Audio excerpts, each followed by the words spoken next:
Hi, Principal Matters friends. This is Will Parker back with my co-host, Dr. Jen Schwanke, for another Principal Matters podcast. Jen, this week our guest is going to be Alli Phelps, a state teacher of the year, an assistant principal, just finished her doctoral work on principal well-being. I just can't wait for principals to listen to her research. But before we do that, we always start with our question of the week. And this one actually came through a Facebook message. So if you want to reach out to us through social media, you can do that. But this person said, I'm an assistant principal with 9 years of experience. I've made it to a superintendent interview to become principal of my school, K-8 with 900 students. My competition is a 20-year veteran principal. How can I compete with that? What advice do you have? And so I know this is only a 5-minute Q&A, Jen, but what are some things you would want to say to this listener? I think this listener really needs to forget about the competition. That's what I think. It's a mind trick, but it can be done. And you just think, it doesn't matter who I'm competing with, because all I can be is myself. All I can do is show them who I am. It reminds me of when I ran track in high school. I would get myself just bonkers thinking, am I going to run faster than Sharon Thompson? I'd look in the paper for her times and think, could I beat? None of that mattered. All I could do was go as fast as I could go on that day running the half-mile race, right? And so you kind of got to wipe out your competition and show who you are. And if they want that, you'll get the job. If they want your competitor, they will hire your competitor. And I know I'm boiling this down to an impossibility by saying, forget about it, but it really is the only way, right, Will? Is that you're nodding a lot. Tell me if you agree. Yeah. No, that was my first thought too, was, okay, let's take the focus off the competition and let's put it on the end product, which are kids. What is it that you are, and I would say this to anybody that's going into an interview, so just think about this for a minute. Take it off of yourself and ask, what is the most ideal outcome I would want for a student leaving the school when they're finished here? Make that your story. Make that your solutions. Make that your conversation. Make that your goal. Make that your focus, because nobody wants to hire a leader who's going to talk just about themselves or compare themselves to someone else. What they want is a leader who's going to be passionate about the outcomes of kids. Right. And so I'll also say this. I know when you start the comparison game, you're stepping right into that, I don't know, people like to call it the imposter syndrome or whatever it is, but you had some hard fought battles yourself to be in education this long, that you were most likely a teacher, and now 9 years of experiences in AP. You're ready. You're ready. So just accept that and then focus on the kids. You don't want to beat your competition. You want to win the job. And those two things are actually very different. Yeah. Yeah. And then I'll add this last statement, Jen. You've heard me say this so many times. When I step into especially panel interviews, I always try to remind leaders, don't think of yourself as the candidate. Think of yourself as the consultant. You're here to help them solve a problem. And if you're the part of the solution, then they're going to ask you to join their team. But help them solve problems, and they're going to see you as like, oh, this is somebody I want on my team. Wow, Jen, how did we do in 5 minutes? I think we did great. That's actually one of our better performances in staying within the 5 minutes. Well, Principal Matters listeners, as you wrap up, I want to just give you a heads up that next week when you tune in, it's going to be our 500th episode, and we're going to have a panel of amazing listeners, principals, friends from across the nation be a part of that celebration with us. So until next time, I hope you love today's guest, because I know you will. But thanks for doing what matters. And Jen, how can our friends stay connected with you? Yep, they can find me at jenschwanke.com, and there is a form to fill out if they want to send me an email. Thanks, Jen. Let's take a moment to thank our sponsors, and then we'll be right back. Everyone talks about the power of data-driven instruction. But what does that actually look like? Look no further than iExcel, the ultimate online learning and teaching platform for K-12. iExcel gives you meaningful insights that drive real progress, and research can prove it. Studies in nearly all 50 states across the U.S. show that schools that use iExcel outperform other schools on state tests. Educators who use iExcel love that they can easily see how their schools are performing in real time to make better instructional decisions. And iExcel doesn't stop at just data. iExcel also brings an entire ecosystem of resources for your teachers with a complete curriculum, personalized learning plans, and so much more. It's no wonder that iExcel is used in 95 of the top 100 school districts. Ready to join them? Visit iExcel.com/PM to get started. You're listening to Principal Matters, the School Leaders Podcast. Hi, friends. This is Will Parker, host of Principal Matters, the School Leaders Podcast, where each week we bring you inspiring, innovative, and imaginative ideas for your own school leadership. And this week, we're going to be talking about educator wellness with my special guest, Dr. Alli Phelps. Dr. Alli Phelps has spent more than 20 years dedicated to educator wellness, improving the lives of both teachers and students. Her expertise spans classroom teaching, EL instruction, advocacy, mentoring, coaching, and school administration. She began teaching English in Australia in 1999 and then returned to the U.S. to teach English and ESL at Homewood High School after completing her first master's in secondary English education. She later earned a second master's in ESL, which included cultural immersion work in Venezuela. In 2009, she moved to Shades Cahaba Elementary to teach K-5 EL students. In 2021, she was named the Alabama's Elementary Teacher of the Year. She went on to earn her P12 administrative certification and complete a doctorate at Samford University focused on educator wellness. And today she serves as assistant principal at River Chase Elementary in Hoover City Schools. Outside of work, she loves running, yoga, reading, time with her family and friends, and caring for her Great Dane rescue, Murphy. Dr. Alli Phelps, welcome to Principal Matters Podcast. Feel free to fill in the gaps on that intro and tell listeners something else they may be surprised to know about you.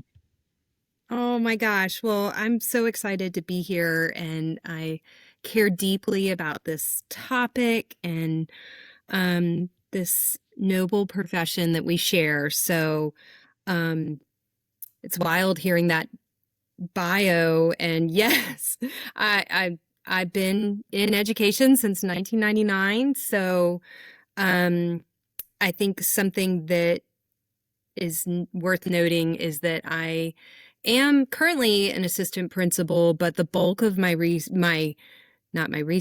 experience is in teaching.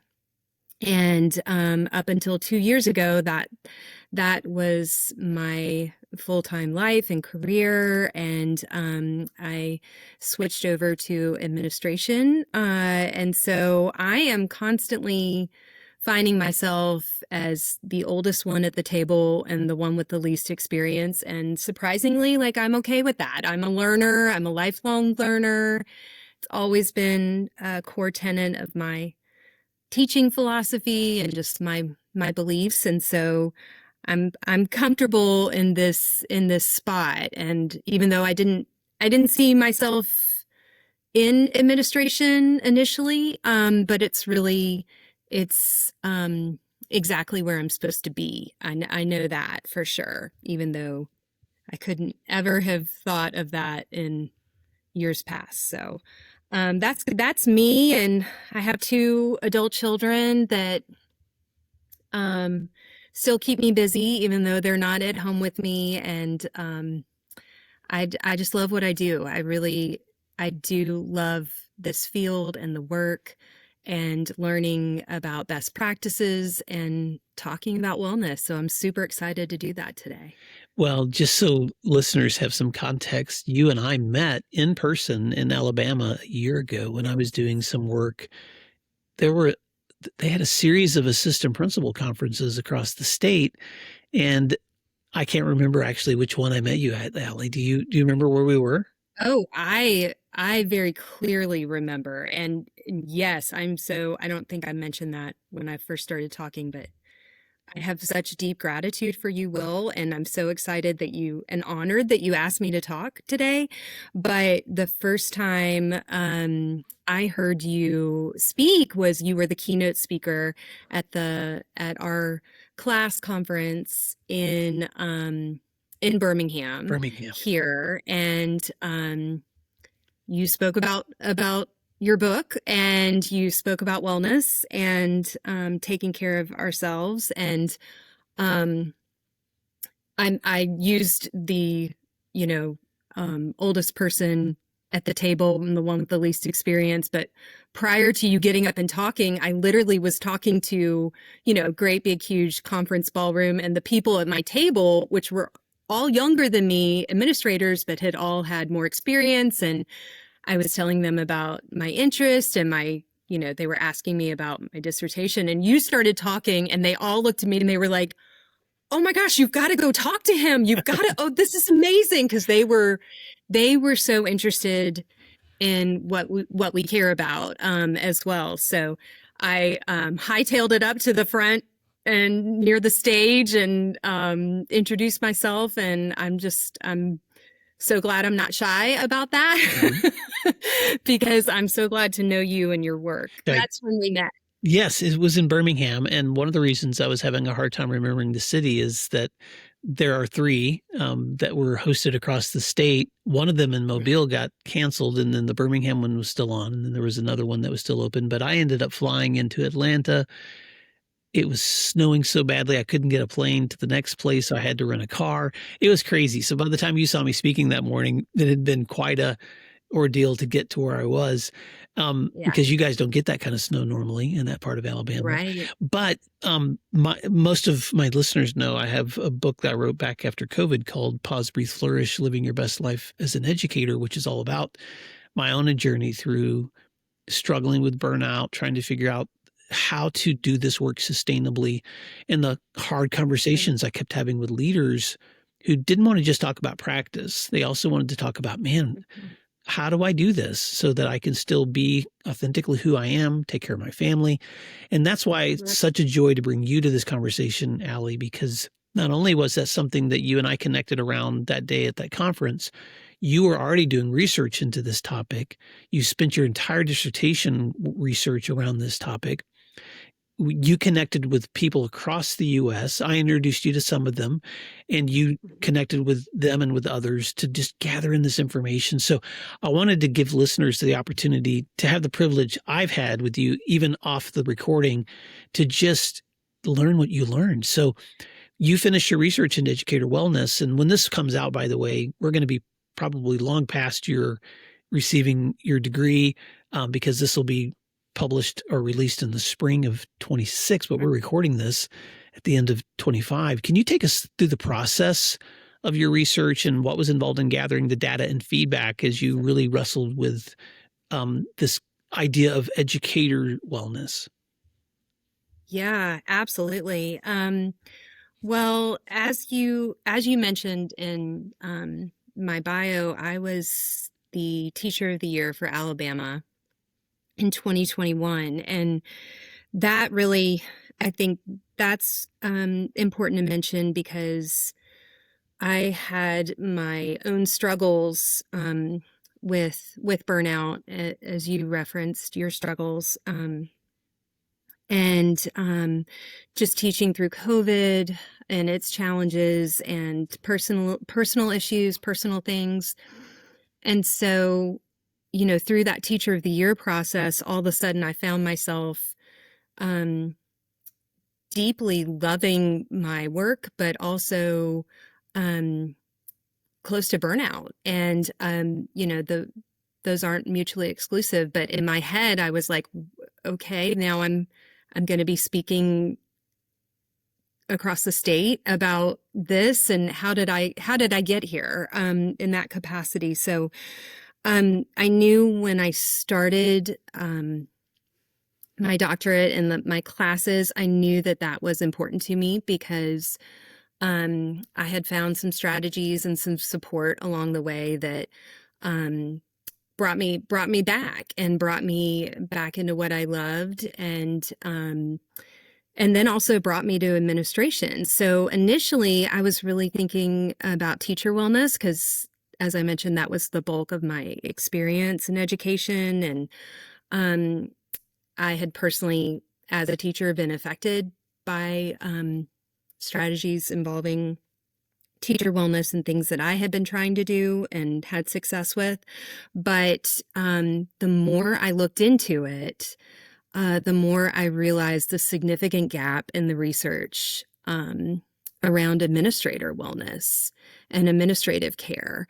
And that was significant to me because then I was an administrator. And also just talking to so many of my colleagues and so many of my friends that as administrators were struggling, and looking at the longevity of their careers and questioning what I saw in the research to be true, there's a huge problem with administrators and educational leaders, and how to get from managing this career that we have chosen and many of us deeply love to the longevity of that going over time. And so I shifted my research from teacher wellness to administrator wellness, and what can help.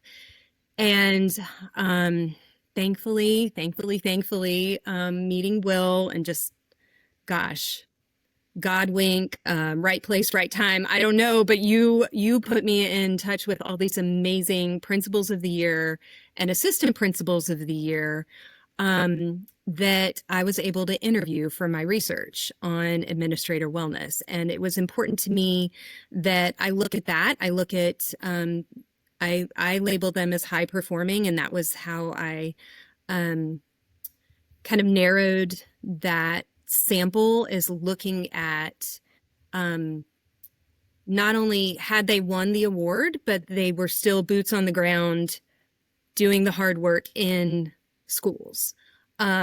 So I know from my experience of Teacher of the Year that a lot of people, as soon as they win, and this wasn't my path, I came to administration a couple years after that, but many of them, as soon as they win an award like that, I think they go on to different positions, whether it's central office or speaking circuits or that kind of thing. And I think for many award-winning administrators, it can be the same thing. So that was very important to me, to find people that were still in buildings doing the work, and that had won it recently.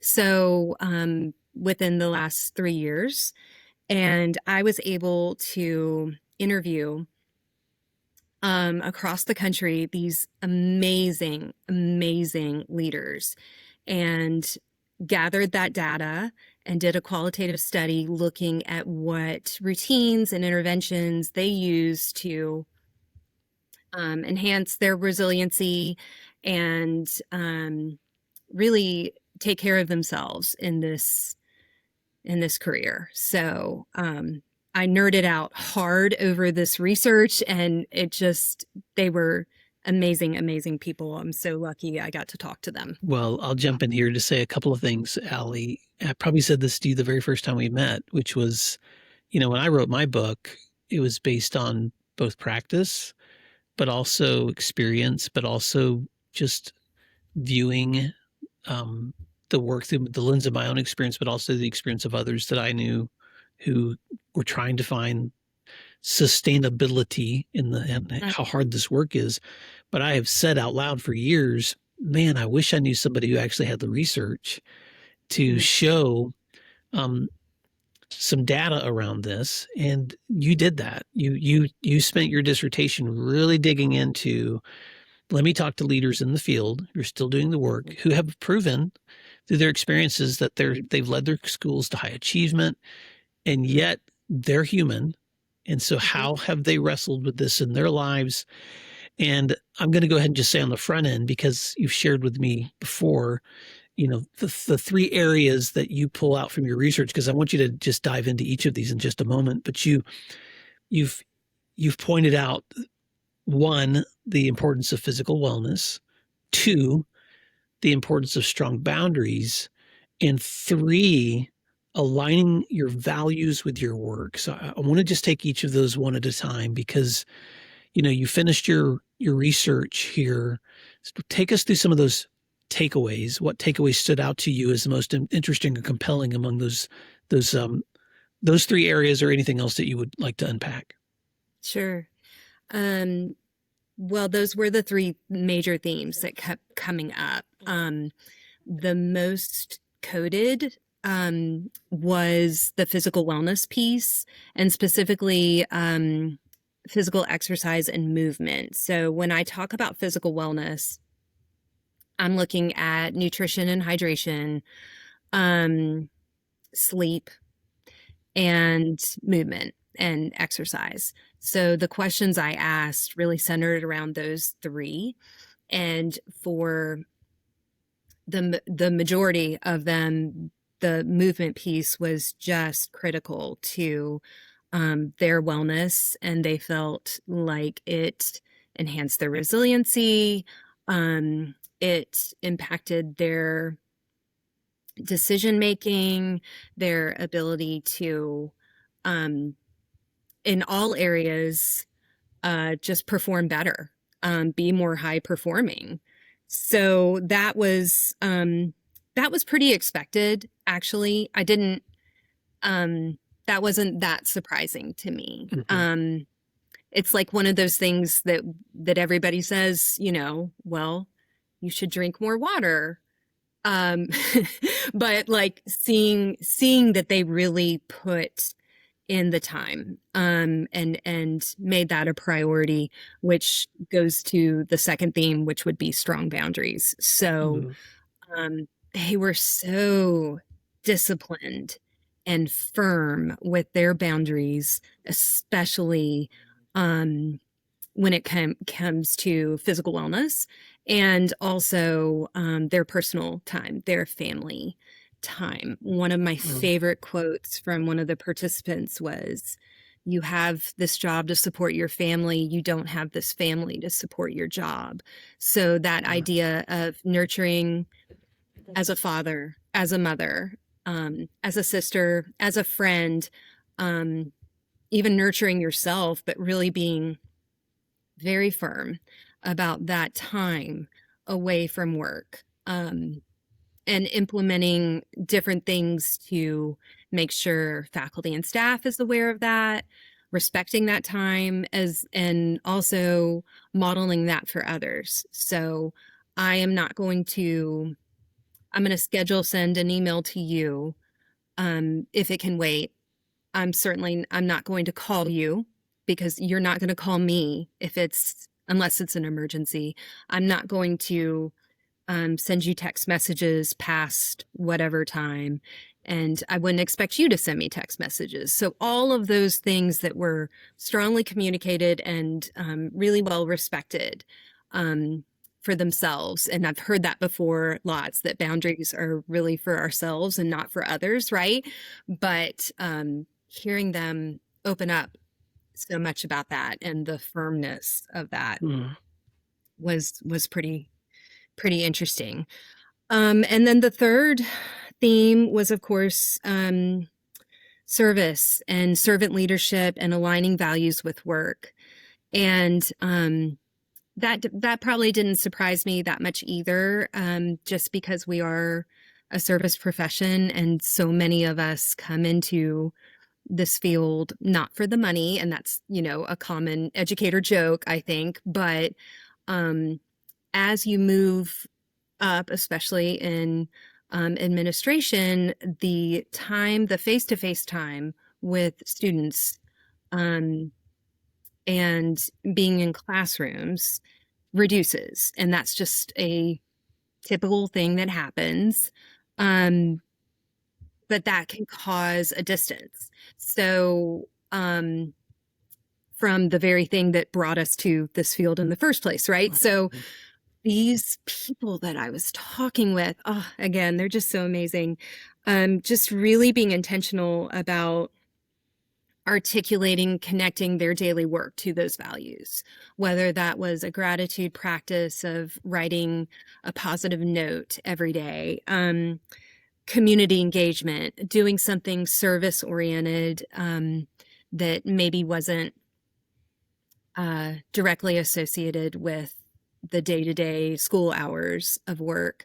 Even going and sitting in classrooms, quite honestly, and asking how can I help the teacher? Just really making that an intentional part of their day-to-day. It was a self-renewing energy source for all of the administrators I talked to. And it really helped counteract that emotional fatigue, the compassion fatigue, the decision fatigue that so many administrators face. So that was that was really interesting to hear that. What, today, Alli, I was enjoying coffee with a friend before you and I got on. And this is a former award-winning administrator who's just transitioned out of the profession and into another career area. And we were talking about, I asked him, I said, how are you doing now that you no longer have adrenaline running so high? And he just looked at me and said, I'm so glad you asked because I haven't been able to describe this, like what it feels like when you come down from, because in this career, and I'm just going to talk to leaders right now, any principal, managers, leaders, anyone who's in school leadership, recognize it's so hard to find someone else who understands the dynamics that are involved in a work that where you're just on and on and on. In some ways, you've been both a teacher of the year, you've now served as an administrator, and I know that your research is showing you the feedback from high achieving leaders who recognize that that level of commitment cannot happen. And so I'm repeating this for listeners. That level of commitment, there's no way it's sustainable if one, your own nutrition, hydration, movement, exercise is not committed to your own healthy condition. Two, that you've not set the boundaries where you can turn it off and be present with your family and pour into them and protect those boundaries for your people. So you're not asking them to also compromise all those values around their time commitments. And then three, not losing the belief in the why of this work, because you can have all the right systems and all the right commitments and all the right boundaries, but if you suddenly forget what brought you to this work, the values that are so important to you, the importance of reflecting and exercising gratitude and staying involved in your community and being service oriented in your work, then you run the risk of operating like a robot, not a human. And so I'm just curious, Alli, anything else you want to add to those takeaways? But I'm also curious for you as the researcher and the practitioner, because you're doing both. What were some aha moments for you, or other surprises or other takeaways that you walked away with from your research? I think when you were talking about the humanity of, or I think you might have just said human, being human. I was so blessed to have these leaders really open up to me and be transparent. And I think they so deeply, like we are, and so many of your listeners, caring about this profession and want to help because they see the struggle. They see how easy it is to fall into toxic positivity and productivity, and I'm doing better if I'm pushing and working harder, and people are going to respect me more if they see how hard I'm working and how much I'm sacrificing. And the truth is that's not sustainable. I love that word, Will, that you were using. And so many of them were really honest about their struggles with huge weight loss, for example, with even food struggles, at times alcohol struggles, and that there is a humanity, that we are not robots here. But in order to achieve career longevity, and we all want to love what we do, but how do we get there with that? Because this job is not easy. But I do believe that implementing these strategies could be a way to start. And that the research, one of the statistics that I really looked hard at in my literature review is that nearly half of all principals are leaving the profession within their first 3 years of principalship. Wow. And that is just mind-blowing to me. Because if you want to be a principal, if that's your dream, And then within the first 3 years, you're walking away from that. And the research isn't really solid on like where they're going. So maybe they're moving up, maybe they're doing something else in education, but still they're leaving what their goal was. And it's not great. And it's the same thing with teacher attrition. Like we don't really know why they're leaving, but it's a problem. And so that statistic is just staggering to me. And I would love to see, you know, learning from the people that have been there, and like I said, they didn't start out this way. They had to learn over time and years of practice and trying to figure out what would work best for themselves. But those three themes were pretty major across the board. I'm really curious too, Alli. Thank you for saying that. That statistic is so sobering, and I know it's not surprising to listeners of this show to recognize the turnover we see in teachers, new teachers. But when you think about that in terms of leadership, because even when I meet a superintendent who's made it past 5 years in a district, I'm like, congratulations, you just beat every statistical odd that's out there. And so to think that a building itself, on average, is seeing a rotation of a different leader every 3 years is so sobering, because you and I both know that sustainable long-term growth happens best when communities can be built over time. And Absolutely. So when I talk to leaders that are in that first or second year, they're having a completely different experience than they're going to have in that fourth or fifth, or even that seventh, eighth, and ninth, and 10th. And so that doesn't mean that everyone should be expected to stay within the constraints of whatever time period is expected. Everyone has their own journey. Every school has its own desires and needs. But those are just the hard realities of how different this profession is now compared to how it used to be traditionally. And so I'm just curious, you have such an interesting perspective because you spent so many years in the classroom before you stepped into admin, and because you had a year to travel a state representing teachers, interacting with educators, recognizing your own struggle with loving my work, but feeling like I'm burning out in my work. And now you've done a whole year of research around this issue. So I'm not asking you to be the smartest person in the room, but I do want to hear what Alli feels like Alli has learned through this, because you're very humble in saying, I'm the oldest person and the most experienced at the table. The truth is, to me, that's a definition, that humility is a definition of wisdom, that you recognize, man, I still have so much to learn. And, but even with that truth, Alli, tell us, what are some things now that as you're transitioning into this role as a leader, you've done this role as a teacher, what are some things you're holding on to from your experience and from this research that you're applying now, or that you're hoping to apply as you keep growing? One of the main things that I guess I'm trying to talk about is that just to be honest about the struggle, because I think this work we do, it can't happen well in a silo, right? So I think the more I learn and the more questions I ask of people that have had different experiences, my research just really helped me.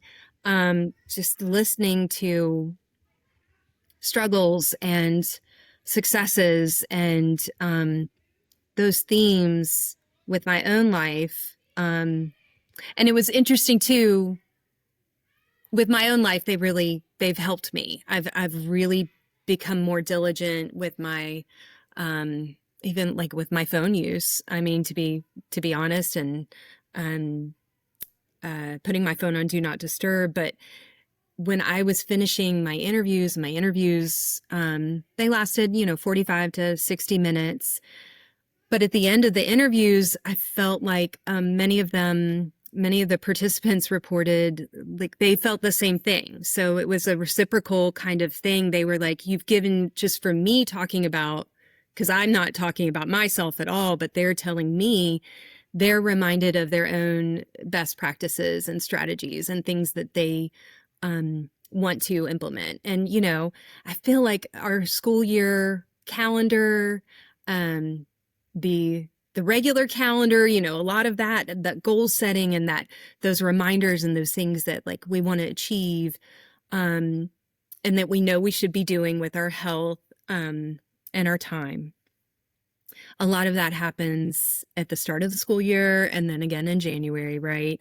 So, for me to talk to them on a random Wednesday afternoon in the fall, they also said how that was helpful for them to just reflect. And so I think that conversation, I would love, for it to be more of a conversation. So every opportunity that I get to hopefully help by sharing this research and by talking about it, not only my own struggles, but saying what my participants have learned over their years of experience, I want to do, because I know how it's helped me, and from what they've told me, how that's helped them. Wow, so many things I want to stop and just reflect on, Alli. And you know me, I summarize. So the power of being honest about the struggle, because it is real. But two, the importance of not struggling alone. And even today, when I was talking to my friend, we were talking about how, as leaders, there's nothing more helpful than suddenly being in a room with someone else who gets it, like understands what you're experiencing, because leadership can be very lonely. And so being willing to connect with other leaders that are like, I'm living this too. Three, being more mindful of my own practices, that even small things like the use of my phone, or how often I'm putting everything down and giving someone undivided attention, or the last time that I've just been mindful and great and thankful for the good things that have happened through my day. Or I'm going to say this to listeners too: permission to reset. This, you and I are recording this several months before it's going to come out, and when it does get released, it's going to be close to the end of another school year. Folks are going to be looking towards summer. And, I do a lot of goal setting at the end of a calendar year, but we all know we work by school calendars. So summer's a really good time also to just take a step back and reset and think about those things that are going to help you stay healthy. So principal managed listeners, when you think about your wellness, your boundaries, your values, giving yourself permission. So I'm just going to do a quick shout out for any listeners too. There are lots of ways you can connect with other people to walk through this besides just listening to a podcast. Your state associations often have wonderful groups of leaders that get together regularly in regions or through Zoom meetings. Your national principals associations often offer those opportunities through conferences, workshops, or online options. I have groups that meet with me regularly through masterminds or through coaching. You can reach out to leaders like Alli and say, hey, I loved this conversation and your research. How can we connect and grow together? And so I'm just saying that because sometimes it's easy to listen to something like this and then walk away feeling either overwhelmed or not sure what that next thing is. And so I always like to just remind leaders, when I step away from a conversation like this, what's one thing that I can do to make a difference towards moving towards that next growth area? Because the goal is not perfection. The goal is growth. Anything you want to add to that, Alli? Oh my gosh. Yes. Like, absolutely. I just, it, I hear teachers sometimes say it's one more thing, and,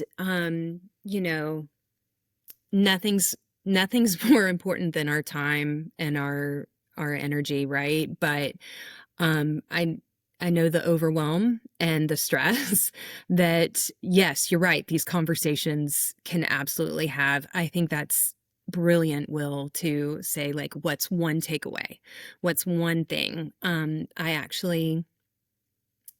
had talked with an expert on Educator Wellness, Dr. Tina Bogren. She's amazing. And I had been to a conference in Iowa not last summer, summer before. And I asked her, I said, okay, what's the one thing from physical wellness that you, if everything else is just too hard to do, what do you think is the priority? Because so often that's the first thing to go out the window, right? And we know it's the base of Maslow's hierarchy, and we get the foundational needs that we have. We know all that, but we sometimes set them aside so that we can stay up late working on something. But she said sleep. She said sleep as far as that aspect of physical wellness. So that's so important. I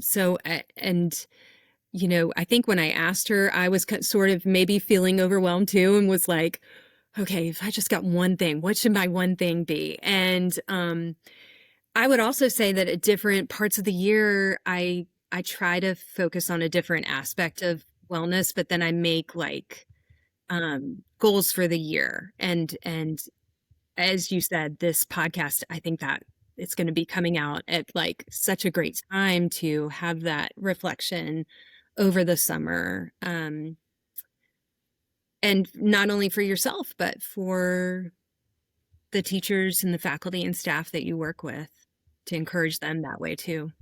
There are some reflective practices that I share in my book, Whose Permission Are You Waiting For? An Educator's Guide to Doing What You Love.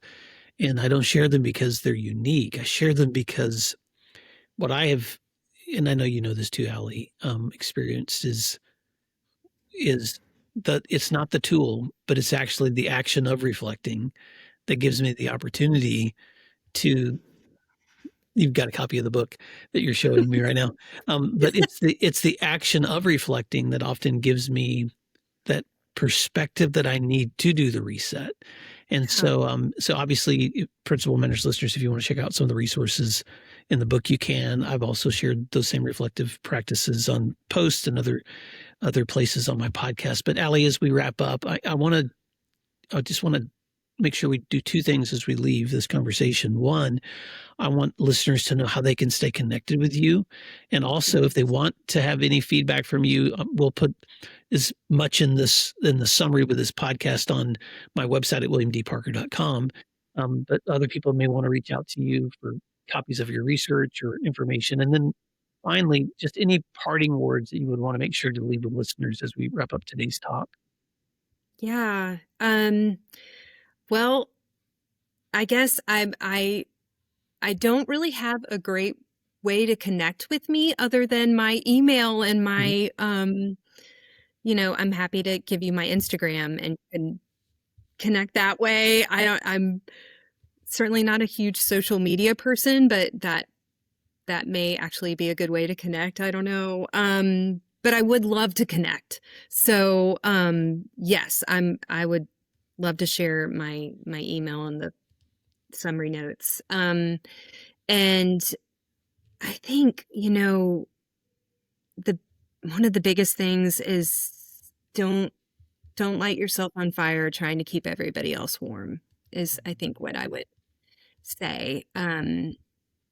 Because it's so important that you take care of yourself. And by looking at some of the things we've talked about today and being intentional about those things for yourself.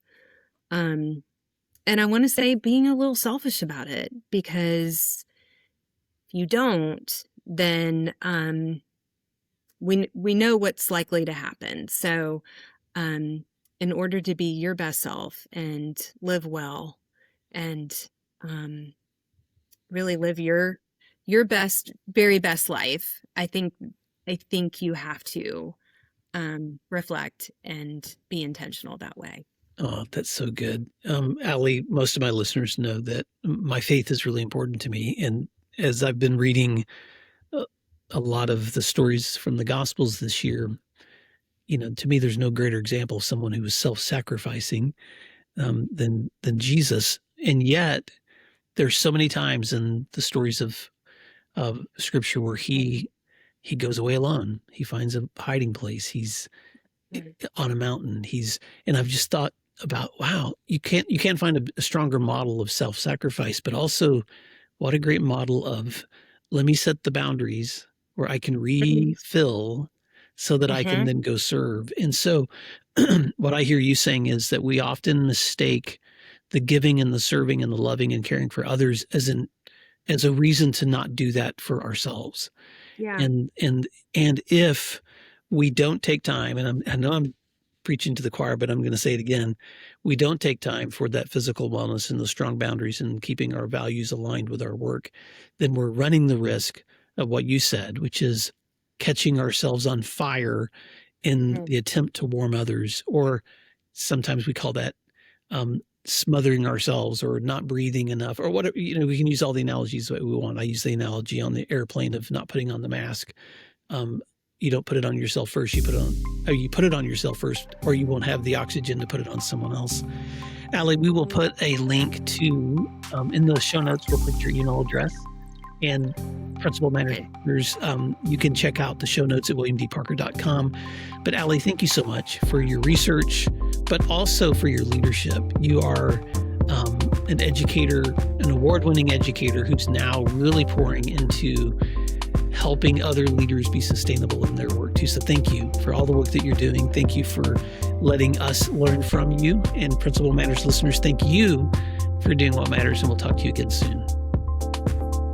Thank you. You'll find free resources like this one at williamdparker.com. Subscribe for our free weekly newsletter, which contains bonus material, and also check out the links for Grow Academies, Masterminds, Executive Coaching, and Keynote presentations from my books, as well as from Principal Matters Associates. You can find out more under our speakers tab at williamdparker.com. Thank you for learning together, and thank you for doing what matters. Principal Matters.